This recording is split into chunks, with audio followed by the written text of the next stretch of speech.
Hey y'all, what's up? This is Jesse, both aka J Bone, and here we go. We're back. Hole number 4. This is video number 2 of my qualification round, and we're gonna play holes 4, 5, and 6 on this video. So make sure to check us out on Facebook if you haven't already. Golf Clash, the 19th hole.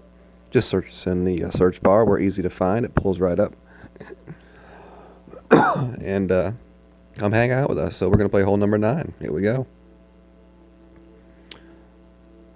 Hole number 9, I said? I meant hole number 4. Yes. So, we are playing our Easter Links Tournament qualifying round, and here we go. Par 3, hole number 4. And we'll see how we can play this one. We're going to skip it off the right side, and hopefully we can get it close with that Viper. We're going to use the Quasar, I think. No, we use the eyeball this time. We're going to go with a little bit of extra wind resistance to try to cut down that wind as far as we can. And we cut it down to about 2.5. We're going to line it up here with Viper. As I took this shot, this looked like a good line. But I find out eventually that it's kind of a little bit too much power on it. So we're going to have to figure out a way to adjust that line. Even though I hit it perfect and hit where I wanted to hit, as you can see, it has a little too much get up and go on it, and it goes past the hole. Luckily, there's this fringe back there that stops it, and that's going to set me up for a really easy chip for the birdie. I do believe this is an aceable hole from that right side. And I have, I have confidence that I will get the ace on this hole at some point during this tournament. Whether it's on this rookie account or my pro account, I don't know.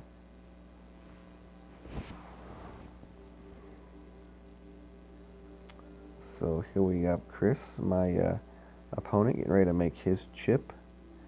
And while we're watching him, I just want to make sure to encourage you all to check out the other videos on my YouTube channel. I have the rookie tutorial video. I have a rookie win guide, and then if you play the pro division, I do have a pro win guide that has all the different wins you will see on your pro round. So if you hadn't qualified yet in pro, head on over there to my YouTube channel and check it out. So it looks like we have a shootout. And let's see what we can do here. We got the Viper, and we're going to adjust for the wind. As you can see, I line it up where I get a nice big tall hop. And once I get it to where I want it, I do add a little bit of top spin before I adjust it my 1 bar for the wind. Just about 2 miles per hour per bar, so we're going to adjust it a bar. And we almost got there. We're just a little bit short, it looks like, because of the in-between clubs right there. But we hit it perfect. And we get a good, nice high hop. And look at that. That's what the bottom of the cup looks like, folks. That's what the bottom of the cup looks like. That's the ace. Yes, the shootout ace. Awesome. Yeah, right. Shootout aces suck. But hey, just getting an ace on that hole is cool, because that's a tough hole, and gives me a little bit of confidence playing that hole. So hopefully it'll carry over to when we play it on hole 7. Sure, let's see what we're sitting at here. 34 holes, we're sitting at a -6. So we're going to get ready, and we're going to play hole number 5. But first, we're going to change our clubs out here.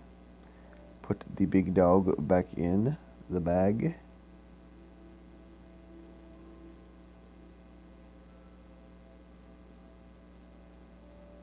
And the big topper. We're going to go with the big topper and all that top spin.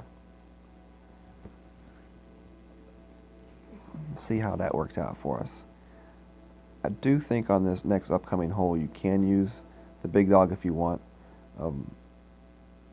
I do like the big topper though, and the amount of top spin that it provides, and I think that is pretty cool on this hole,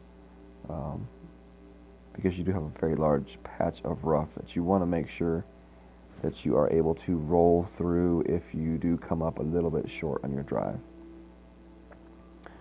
So you can see me use the Quasar. I'm not going to use any of my good balls, except maybe a few times on this qualifying round. We're just going to qualify with the cheaper balls, and then as we get farther into the week, then we start digging farther into our ball bank account. So we're going to use a little bit of right curl, top spin, full top spin, right curl, and we hit it great left. But look, when you have all that top spin, it just rolls. So luckily for us, we had all that top spin and we were able to roll onto the fairway, and we were still able to get decent distance out on that fairway to give us a good shot at the green. As you can see here with my big dog, I got plenty of room.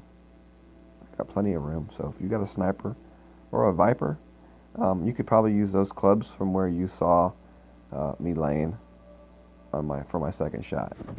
And what you're going to see me do here is I'm going to try to use the fringe to kill this ball. And hopefully it'll roll off the fringe and into the hole for the albatross. How cool would that be? So you see me lining it up. This is something I'm trying here for the first time. Never tried this in practice before the tournament, but we're going to try it here. Just a little bit of Jesse's curl on it, and looks good.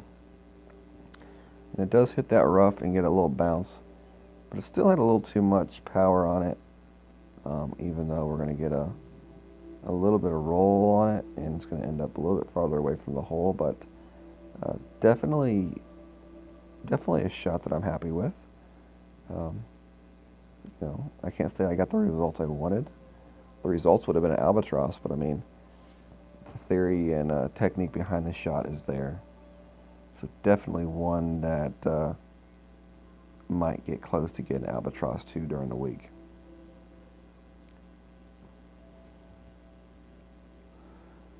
And it's things like that in qualifying that you try to look for. You want to play your round well, but as you're playing it, you kind of want to look for some shots, and that you can put in the back of your mind where, later in the week, if you need an extra stroke to get that gold, or even just placing that top three, you can remember that, So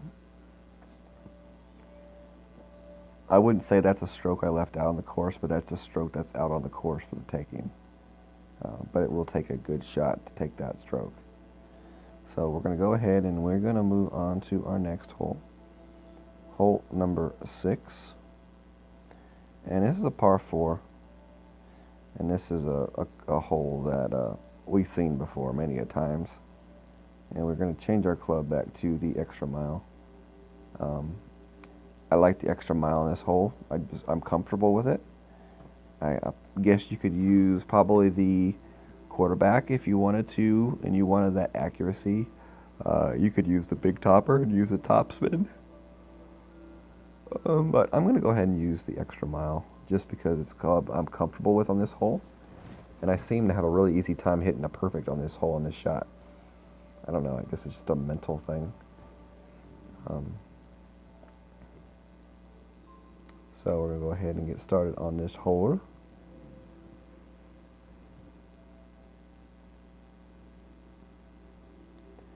And as you're going to see me, I'm going to line up and I'm going to show you, how close I'm coming to being able to go through that middle gap. But in the end, I just don't think I would have the power on that second bounce to get over that bunker. Possibly could, but you really would just have to thread it right down the middle of those trees in that little gap. So I'm going to play off to the left side, and we're going to play for the wind and hopefully hit it perfect. So we got 3 seconds, 2 seconds. Perfect shot. And it looks like this one's going to be good. And it's going to bounce up there quite nicely, up towards the fringe of the green. So that's going to leave us a chance at the eagle. And as you can see, we're going to be using the thorn for our next shot with 3 backspin, 1 left side spin. And when you have a low-level thorn, it's tough to line up that shot because there's not much of a ball guide. As you can see, I'm in between clubs, so I'm having to add more backspin to it as the time ticks away. And as you see, that ball guide's just not there. It just points straight up in the air. And to make matters worse, as I'm running out of time, I have a huge coughing fit. And it's amazing that I'm actually able to aim this ball and get the shot off with a perfect. Yeah, I'm not sure how I was able to accomplish that. What would have made it perfect as if it had gone in the hole, but it didn't.